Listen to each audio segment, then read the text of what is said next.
최근 제가 살면서 경험했던 엄청나게 중요한 건축물들, 진짜 저에게 큰 가르침과 깨달음을 줬던 건물들 30개만 골라가지고 보여드린 거예요. 이 책에서 소개해드리는 제가 존경하는 그 건축가 분들이 생각하는 방법을 제가 보면서 놀랬고, 그리고 그런 놀라움 때문에 제가 건축을 좋아하게 된 것 같고, 그걸 통해서 제가 건축 설계하는 방법도 많이 배웠고, 생각하는 방법도 많이 배웠고, 건축과 세상의 관계에 대해서도 많이 생각하게 만들어준 것 같고, 그렇습니다. 되게 좋은 건물들이에요.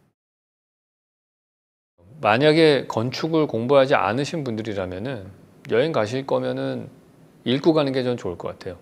읽고 가서 저는 이렇게 봤는데 여러분이 또 보는 각도가 다르실 거라고요. 항상 남들이 얘기하는 것만 보려고 하지 마시고 내가 읽은 게 뭔지 이런 거를 좀 보셔야 될 것 같아요.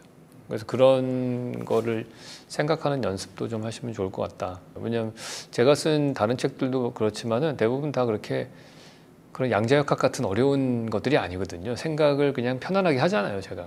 이게 너무 어렵지 않게 하는 거기 때문에 아마 제가 이 건물을 보고 감상했던 방식과 이런 생각하는 방식을 보시고 나서 뭐 약간 흉내를 내던 아니면 본인만의 독특한 방식으로 아, 나는 이 부분을 봤는데 이거는 유현준 건축가가 못 보던 방향인 것 같다. 이런 것들도 해석해내면 좋은 것 같아요.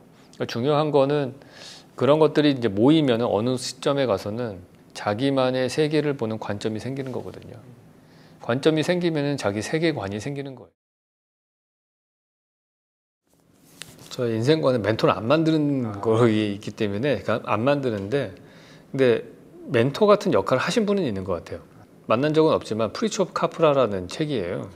그러니까 안도 다다오가 루코르비제 책을 보고서 뭔가 크게 생각이 확정된 것처럼 저는 대학교 1학년 입학할 때 그 현대물리학과 동양철학인가? 프리츠 오브 카프라가 쓴 책인데, 그 책이 이제 고3 때 제 짝이었던 친구가 김정상 교수라고 요즘 되게 유명해졌어요.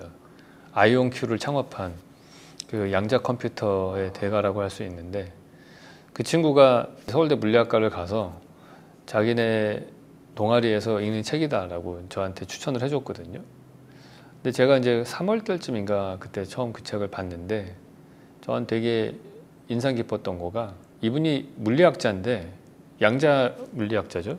근데 이분이 동양 철학을 보면서 야, 내가 보니까 양자 역학하고 동양 철학이랑 되게 개념이 비슷해. 이렇게 설명하는 책인 거예요. 1960년대에 쓰여졌거든요. 그러니까 그게 저한테는 되게 신선한 충격이었던 것 같아요. 우리가 그전에는 동양 철학이나 서양 철학들은 고등학교 때는 국민윤리 시간에 배우는 거고, 그 다음에 양자역학이나 물리, 상대성 이론 이런 것들은 물리 시간에 배우잖아요. 그러니까 물리와 철학은 완전히 다른 거라고 생각했는데, 이 책은 두 개가 결국에는 사람이 비슷한 생각을 다르게 표현하는 것 뿐이다, 이렇게 얘기를 하거든요. 요즘 얘기하는 이제 융합적 사고, 통섭적 시각, 뭐 이런 거였겠죠, 그게. 그래서 아, 이게 모든 학문이 다 연결될 수 있는 거구나. 그게 저한테는 큰 뭐랄까요, 생각의 전환이었던 것 같아요. 그래서 그때 제가 관심 있게 많이 읽었던 책들은 철학책들도 물론 읽지만 그보다 더 많이 이제 물리학 책을 더 많이 읽었던 것 같아요. 현대 물리학. 그런 걸로 어떻게 이 세상의 철학과 사상을 설명할 수 있을까? 뭐 이런 것들에 관심이 많아서 그게 저한테는 멘토 역할을 했던 책이 아닌가 생각을 해요.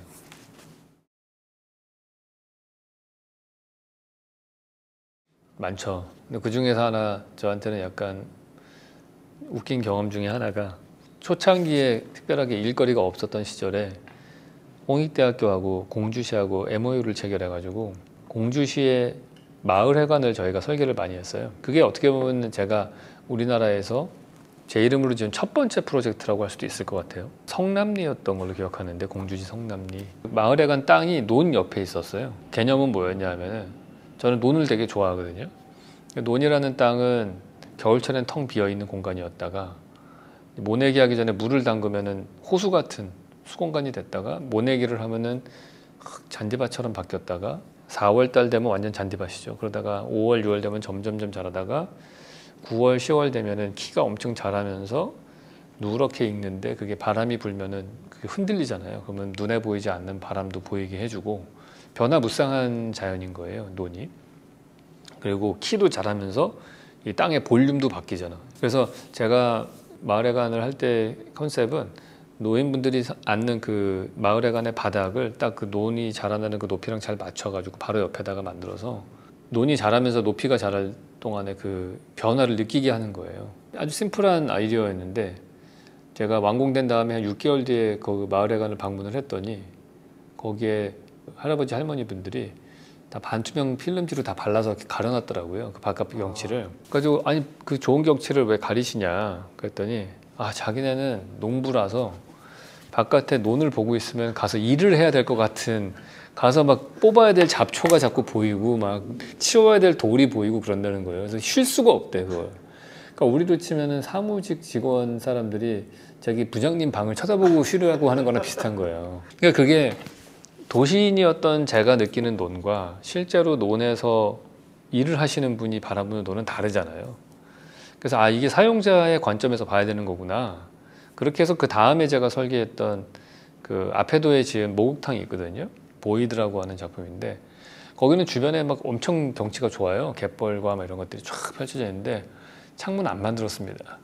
그래서 안쪽으로 내부의 정원을 볼 수 있게 해주고 창문 최소한으로 하고 그냥 목욕탕에서 좀 쉬면서 햇빛만 들어오게 하고 그렇게 바꿨어요. 그게 그 마을회관에서 배운 교훈을 적용한 거죠. 네.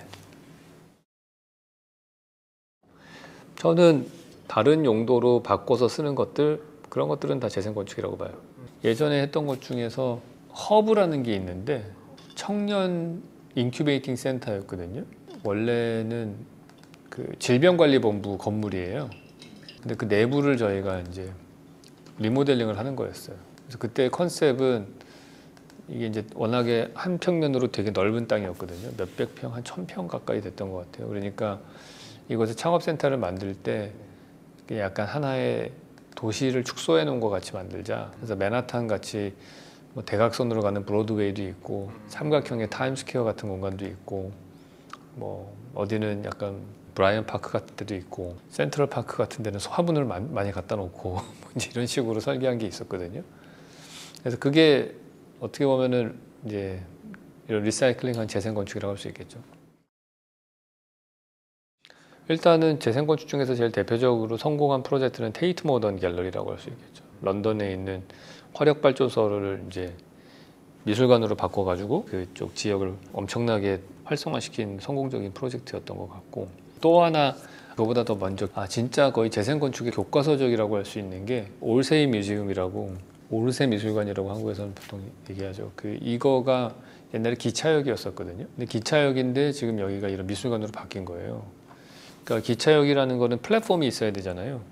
근데 플랫폼이 있는데 그게 뭐 예를 들어서 기차 증기기관이 있고 뒤에 한 10칸 정도가 매달려서 갔는데 얘가 엔진이 점점 발달하니까 뒤에 20칸까지도 달고 다닐 수가 있게 된 거예요.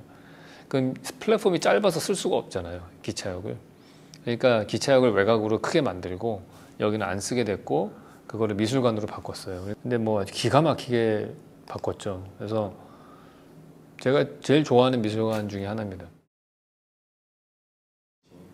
일단은 우리가 사는 도시가 뭐 사실은 우리나라만이 아니고 해외 같은 경우에도 보면은 그런 재생건축한 데가 항상 힙플레이스예요. 젊은 친구들이 가기 좋아하고 힙하다고 할 때 새로 짓는 건물보다 재생건축으로 많이 하는 경우들이 많거든요. 근데 그 이유가 옛날의 스토리들이 거기 담겨 있기 때문인 것 같아요. 젊은 친구들은 대부분의 사람들이 우리나라 같은 경우는 특별히 더 아파트에서 태어나고 자라고 경험하는 건축들이 단조롭죠. 학교도 맨날 똑같고. 그러면은 이 단조로운 디자인에서 뭔가 새로운 걸로 가야 되는데, 그렇다고 우리가 뭐 헤더윅이 만든 것 같은 막 삐까뻔쩍한 현대 건축물이 있는 것도 아니고, 그러면은 뭔가 다른 스토리는 과거에 이미 있었던 스토리들 그 레이어에다가 덧붙여서 만든 걸 했을 때 새로운 게 나오니까 그걸 가장 손쉽게 할 수 있는 게 건축물 옛날 걸 그대로 두고 인테리어를 고쳐 쓰는 것들이죠. 그리고 그게 또 경제적으로 봤을 때에도 환경적으로도 요즘에는 더 각광받을 수 있는 거죠. 부수고 새로 짓지 않으니까 산업 폐기물도 안 나오고 새로 지을 때 필요한 철근과 시멘트의 소비도 줄일 수 있고, 그리고 대부분의 경우가 그러한 건축물들이 있는 경우 우리가 도시의 힙플레이스라고 하는 데들은 도시 안에 있어요. 그러니까 근대 건축물들이잖아요. 그런 것들이 과거에 100년 전에 도심은 이렇게 좁았다가 도시 외곽에 이런 공장 건물이 있었는데 이게 도시가 확장을 하게 되면서 이 오래된 공장이 갑자기 도심 안으로 들어온 거예요. 성수동이 대표적이죠. 그러니까 위치적으로 봤을 때는 되게 도심 아니고, 근데 이거를 부수지 않고 리모델링 할 수 있게끔 사실 되게 기둥식 구조로 잘 만들어져 있고, 무슨 용도로 쓰던지 쓸 수 있게 기둥식이니까 되게 편안하고, 공사비도 적고 위치 좋고, 그러니까 뭐 하면은 많은 사람들이 사업성이 있다고 생각을 하는 거죠. 그러니까 그런 게 이런 사회적인 분위기와 맞아떨어진 것 같아요.